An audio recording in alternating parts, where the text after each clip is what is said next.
then let me give you a hand. McNuggets to the rescue! You McNuggets are brave. No, we're singing! Your place. Can I find? Fair a movie? Ronald, the dog! We're coming in. Roger. That's not Roger. That's Ronald. You did it, Ronald! Now that deserves a first-class meal. Here's my luggage. And this baggage claim.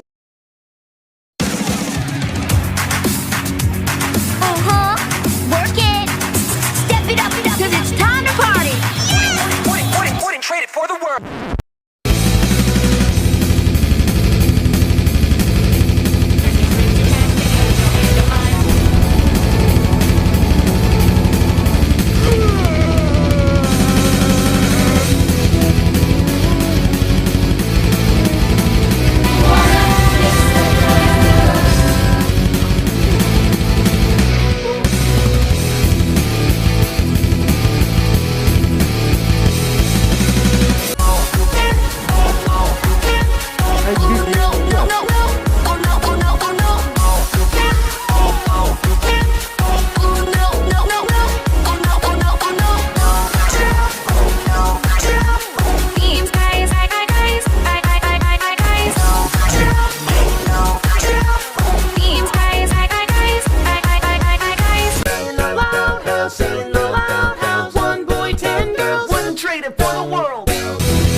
Marge, you know that betting this light bulb is the only thing that cheers me up after giving away those $1 million greyhounds?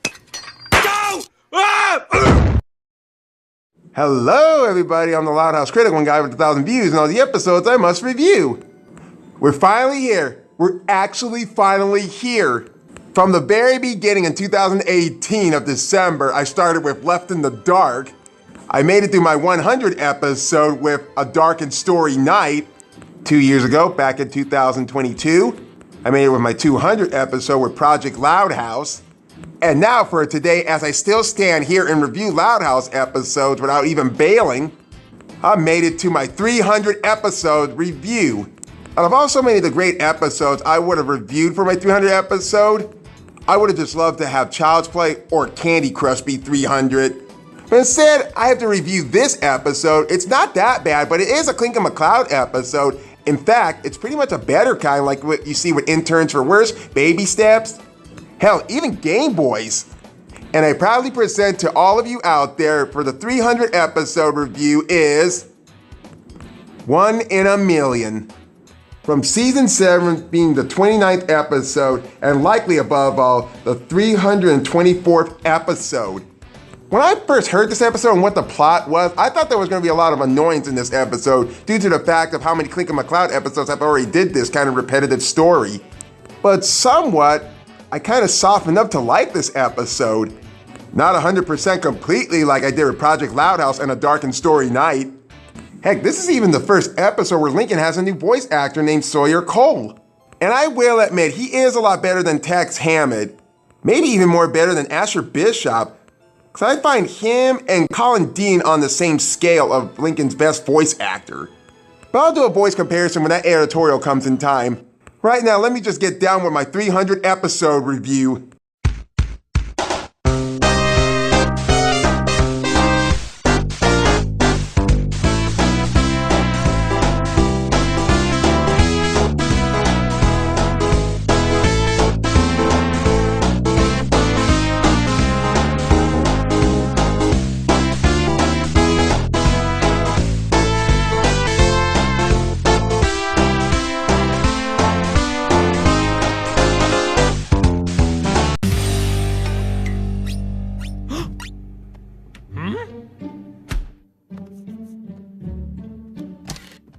Shit, Lynn, this place looks like a food ghost house. Oh, I wonder if there's even a movie called Ghost House, because I know there's a movie called Monster House. That was a big pass for me. Hun, where are all the groceries? Oh! What's that? I think it's my stomach. Are you sure? It's awful loud, even for you.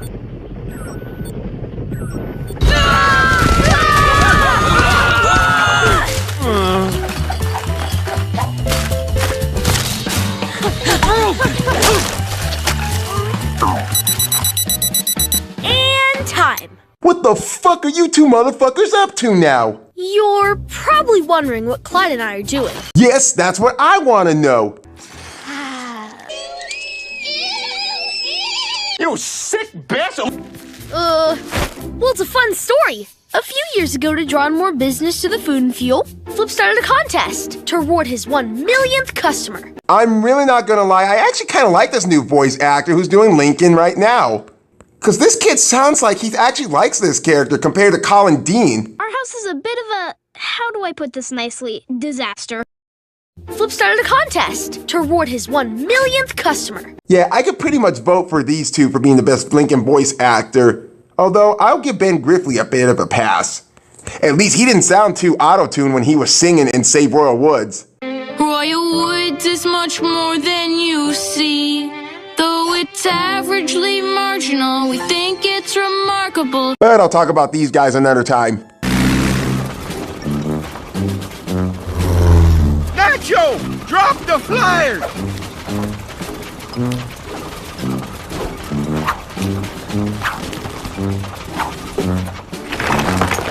Yeah, having all those flyers attached to rocks and dropping them down from an airplane, how do you think that's gonna look to everybody? Especially with old people walking out there.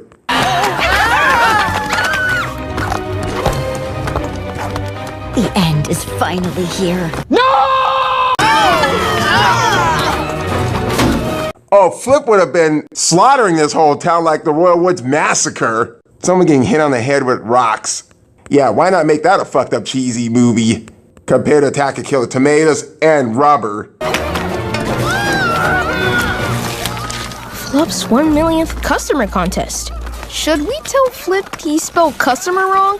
He also spelled Flip wrong, and yet he got millionth. Well, it takes one dumb creature from the 100-acre wood to actually know somebody else who's on the same level as them. The winner gets 30 seconds to run through the store and take as much merchandise as they can. How is it that this has never happened in this town before? Because normally at Myers, there would be like a prize sale where you could buy 10 for $10. And nothing like this would ever happen except if the store was actually going out of business. Now you know that shit don't even sound right. To keep track of all the customers, Flip installed a counter behind the cash register. Over time, the counter was buried, and Flip never brought up the contest again. But Clyde and I never forgot. In fact, we installed a camera nearby to keep track of the customer count. I don't get how the fuck did this even add up to, and since when has this ever been a thing for Lincoln and Clyde? And when has Flip ever done this kind of contest? This was never even established somewhere in his fucking gas station. I mean, when? When did this shit even happen? And today's the day we're almost there. Lincoln! The tracker just hit 999,920! Only 80 customers to go! Great, we have time for one more drill and then we gotta go. Is no one even gonna help Lynn Sr. out of a jam? Maybe he's just sitting there and just realizing, who the fuck was Lincoln even talking to? Honey, we need to set up a psychiatrist appointment for our son. Now that the boys have actually reached Flip's food and fuel, and we're only 68 customers to go, especially when this is a Clinkin' McCloud episode, everybody knows what their shenanigans is gonna be up to. All we have to do is wait for 67 more customers to go in. Then we make our move. Yeah, that's kind of like my little idea of fun when I gotta go to Comic-Con, when I do them on Sundays, because they feel like they're a bit cheaper.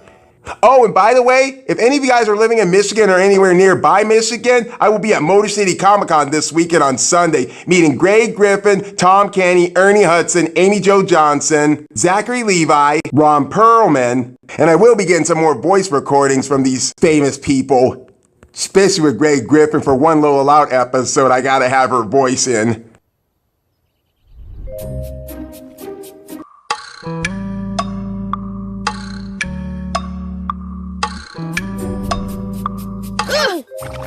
Oh, I can't believe this. Not a single person has shown up. Yeah, that's so like Lucy and the Mortician's actually waiting for another phone call to catch a ghost. Nothing like sitting on your ass and waiting for a girl to like you on a dating app on Facebook. Of all the days for business to slow down, we're so close. Look at all that glorious merch just waiting for us to grab it. I don't know why, I just love it so much every time when a character has red hearts in their eyes. But I would consider Lori, Lana, and Lola having those beautiful red hearts in their eyes. It's like they're so in love. They are fucking adorable. And I want to tell you so much. I am so in love today. We are in love. I wouldn't mind if you steal the show. Stop drooling on the glass! Nacho, just clean that!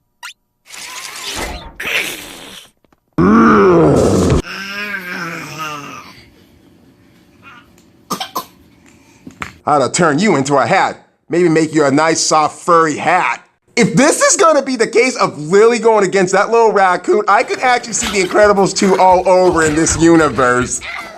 Oh my gosh, that would be fucking hilarious if that happens. So Lincoln and Clyde decided to take business into their own hands to try to get the customers inside Flip's gas station. Take a trip to Flip's. I like it. I'll handle the spinning part. Are you sure? Have you ever spun a sign before? No, but how hard can it be? Yeah, when you're putting it that way, you sound really ridiculous. It's like you don't even know what you're doing. And that is the holy grail truth about you.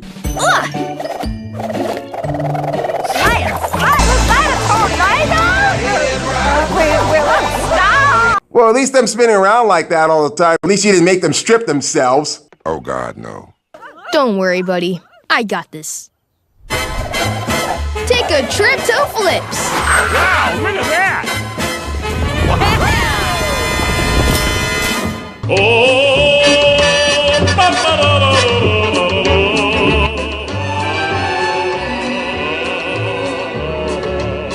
Oh, I'm sorry to everybody out there, but I would trust Clyde McBride with my life.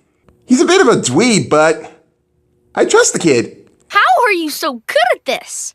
Remember that summer I spent at Baton Camp? Guess my dads are right. I did develop a skill I'd use later in life. Your dads are always having trouble. Maybe that's why I love you, Clyde. Anything you could do, Lincoln can't even do better. You could do anything better than him. Daddy, don't you sing, I can sing higher. I can sing any note higher than you. No, you can't. Yes, I can. No, you can't. Yes, I can. No, you can't. I can. No, you can't. Yes, I can. And I think he deserves his own spin-off show for only 2 seasons. So there have been a lot of previous episodes from season 1 and 2 where Clyde actually been shoehorned into them when it feels like he wasn't really needed for those episodes. Like he was just there for filler. But with episodes like Baby Steps, Game Boys, Brave the Last Dance, Don't Escargo, Out of Step, and even Overnight Success, I will give credit to Clyde for how the way he was handled in that episode. But there'll be a lot I have to say about him in another episode review. Looks like spinning brought in 20 new customers. But we're gonna need to think bigger to bring in the rest. Come on!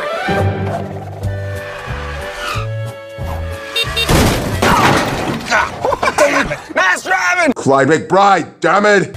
Sorry about that. Barney keeps distracting me with armpit farts. Yeah, I'm pretty sure he does more than armpit farts, especially when he's got bowel syndrome. And holy fuck, there are sometimes an old person can actually clear a room. You won't even have time to make a face, you just go fucking blind. It ain't a good look, Black Dynamite. I wasn't distracted by anything. I just wanted to ram into you. I would like to volunteer to take this old bird out of her misery. Penis! Don't you dare say something like that. Excuse me. Lord have mercy, is that fucking scary. Let's get this over before I start cringing over another Care Bears movie. I haven't had jerky in ages. The tracker says only one more customer left. Let's make our move. I'd like to buy this, please. Oh, fiddlesticks, where's my wallet? Oh, God, we're gonna be here all day. I think I'm gonna go for a walk. Wake me when the lasagna comes. She's gonna be the millionth customer. We can't let her win.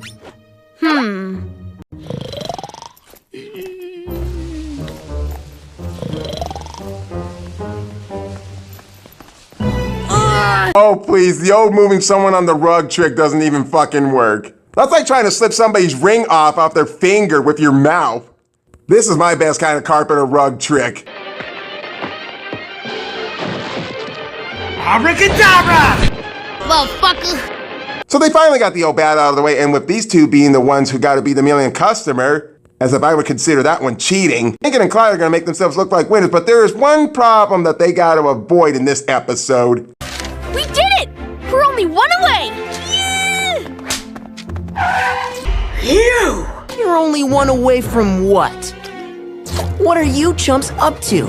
Oh, the better question is, The fuck are you doing? don't make me smack fire out your ass. Stand back. You both seem weirder than usual. We're not weirder than usual. We're at the same amount of weird we usually are. Oh, no. Let's take this back from the top. We're not weirder than usual. Seems like you're the one who's more weirder than usual yourself. Looked in the mirror recently? And if you have a problem with our weirdness, then maybe you need to work on your weirdness tolerance. Yay!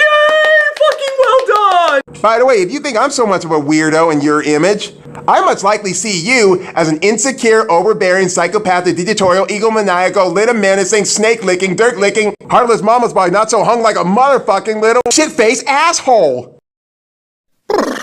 Where was I? Oh, yeah. What have we here?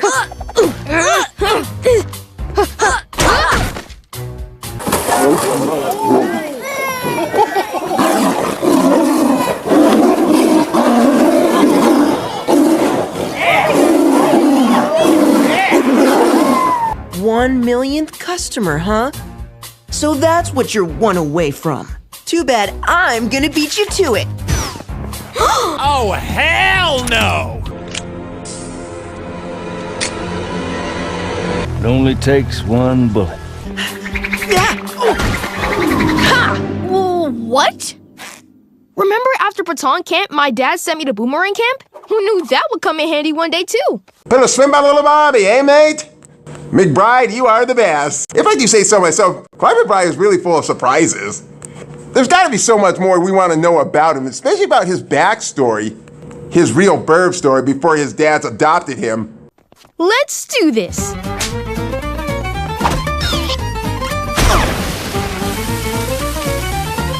Go clean yourself up. You disgust me.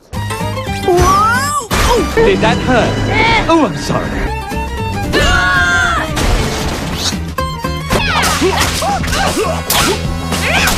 So, you really took a beating from a little girl. Now that's funny.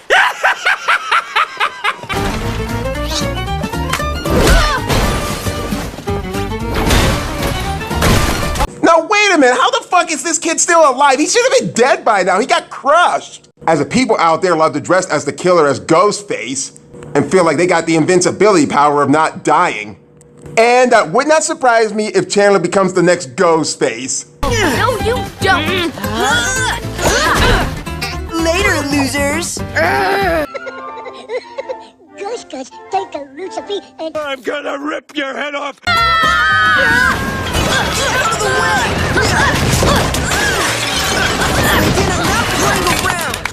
I'm gonna rip you in half now. I'm a little too surprised how Flip is not even noticing this, even if he has the headphones on. It's not like he can actually take a peek above the magazine and actually see what the fuck they're doing.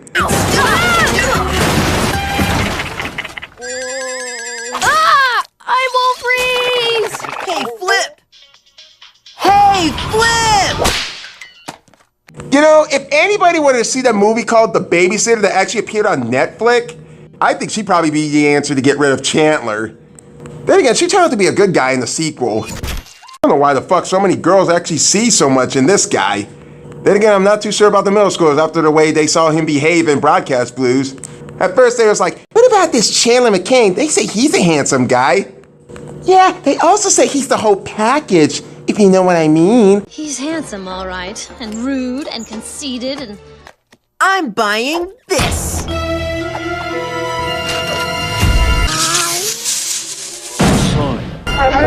Yeah, they both failed at this. Sucks to be them.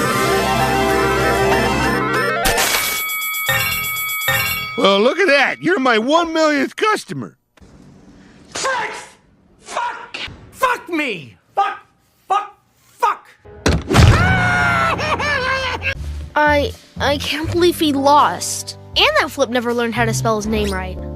Oopsie. Good catch. All those years of work for nothing. Nice try, losers. Grow up and go fuck yourself. Sorry. Sorry, mother. Because nobody's ever gonna get laid with you in the next 50 years. Okay, Flip. I'm ready to collect my prize. I believe I get 30 seconds to grab as much merch as I can. Knock yourself out, Chief. What the what?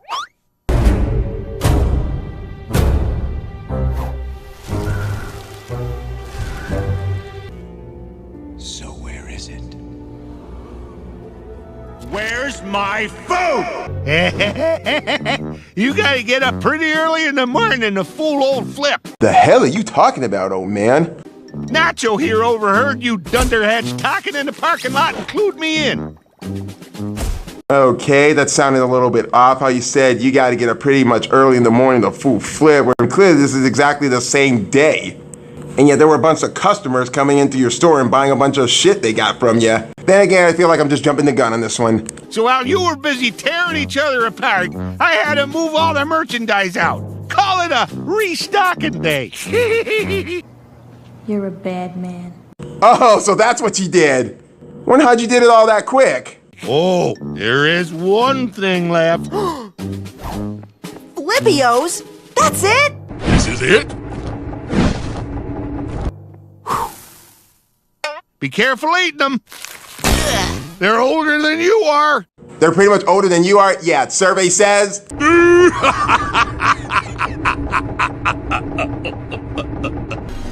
You poor, naive creature. It's not your fault. A more advanced intellect would have seen this move coming a mile away. Or 1.6 kilometers.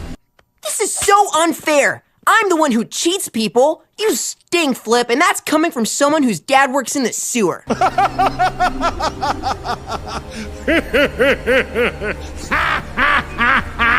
I'm sorry. That just hit me funny. This is the things you deserve. Hey boy, look in the fucking mirror recently. You both are actual cheats. Except Flip does actually have a heart better than you do. Yeah, it's not bad. Yeah. Normally I let my fans comment on what they want to do to Chandler these days, but normally I can satisfy these people for what punishment Chandler really deserves by twisting up some of the people's comments. I'll be right back.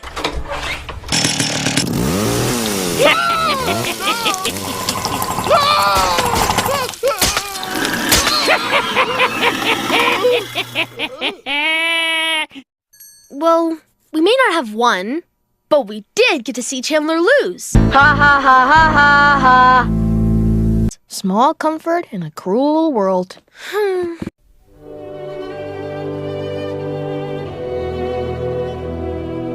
And where do you two bozos think you're going? I suppose I should say thank you. For what? While you were trying to get to 1 million, you actually gave me the best day of business I ever had. All I do is win, win, win, no matter what. Got money on my mind, I can never get enough. Turn that shit off! I think that deserves a reward. Okay, to show my gratitudinal thanks of appreciation, you guys get 10 seconds to take whatever you can. Ready, Nacho? Only 10? The flyer said 30. Fine, I'll meet you halfway. You get 10 seconds. This is BS, man. I'm gonna go see Dr. Worm and reevaluate this merger. Okay, Scoob. On your mark, get set, go! And normally I would use a cup to get all that out of there. Got it!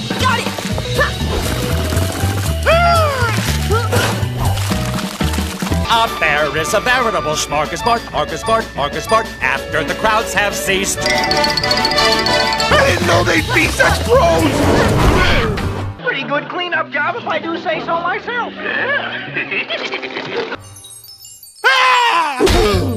That was everything I ever dreamed of. Someday, we'll be telling our grandchildren about this. You know, if I had all of that, Then again, I really do. This is so much the food and merchandises that were at 7-Eleven, especially the Flago Pops. I normally would throw myself a movie night or a game night with my brother, family, or some of my friends, especially with my Loud House Critic buddies. Yeah, I'm not foolish enough to go through this again. Nacho!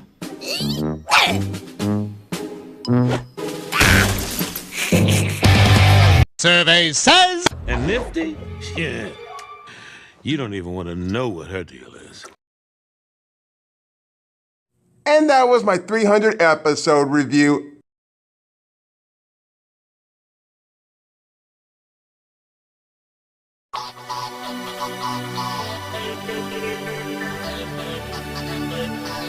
Okay, so it's not 100% perfect as so much as A Darkened Story Night or Project Loud House, but it's still a very good Clinkin' McCloud episode.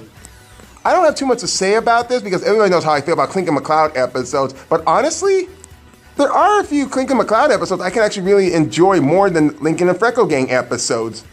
At least when it comes to a Clinkin' McCloud episode, it's not annoying, cringeworthy, or filled with stupidity that mostly every character in the group's a dumbass. Although I will give credit that somehow this can't be considered as the best Clinkin' McCloud episode, because it's been, how long has it been since we've seen the last Clinkin' McCloud episode? Who cares? This one was actually so much entertaining, especially when there was no moral lesson involved, which is actually fine because not every episode needs to have teaching stuff in it. And what I think I actually like about it is how it kind of balances out the cartooniness to a certain extent, which really doesn't distract the episode's quality, especially when this episode felt like it was a slice of life. Because I think much of the entertainment goes to Clyde McBride. And there's sometimes I like to wonder how it would be like if he was the only brother taking care of 10 sisters. And for the better thing about this kid is that he had some better great development ever since season 4, especially after when he got done having his crush over Lori. There has been so much changes with this kid. I think he deserves his own spin-off show for only 2 seasons so we can see more about this kid. Because all the other episodes that he has been in kind of feels a little unnecessary and just fit for filler or pointlessness. And of course, the one character that he and Lincoln had to put up with is, of course, everybody who must be hated on Nickelodeon so much. Even I hate to go and say this, but somehow Chandler kind of raised the stakes of the episode quite quickly. And like usual in the very end, I like what Chandler gets, what's coming to him. Even if I have to over-exaggerate his punishment. Even Flip was very likable in this episode, even though he still is a sneaky little crook, but honestly, he was a little compassionate to the very end to Lincoln and Clyde for what they have done for him. Even if they didn't become the 1 million customer, they still got to get what was coming for them. Although some people say that they didn't deserve this because they kind of cheated. Well, I can actually agree with you guys on this one, but you guys should know how kids are actually played out well these days. Although necessarily, I wouldn't say that was cheating, although they were actually using their brains here so they could get where they needed to be at. And I give highly praised credit to Sawyer Cole for being the new voice of Lincoln in this episode, even though this has been the lowest viewed episode.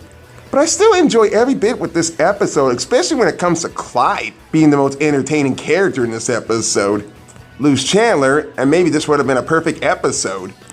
This has been the 300th episode of the Loud House Critic, and let us see what Lincoln has to suffer with the next time.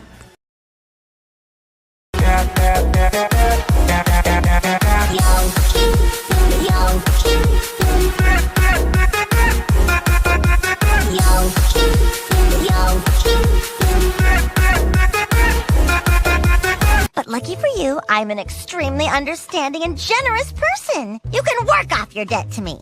For starters, you'll be driving. Another day.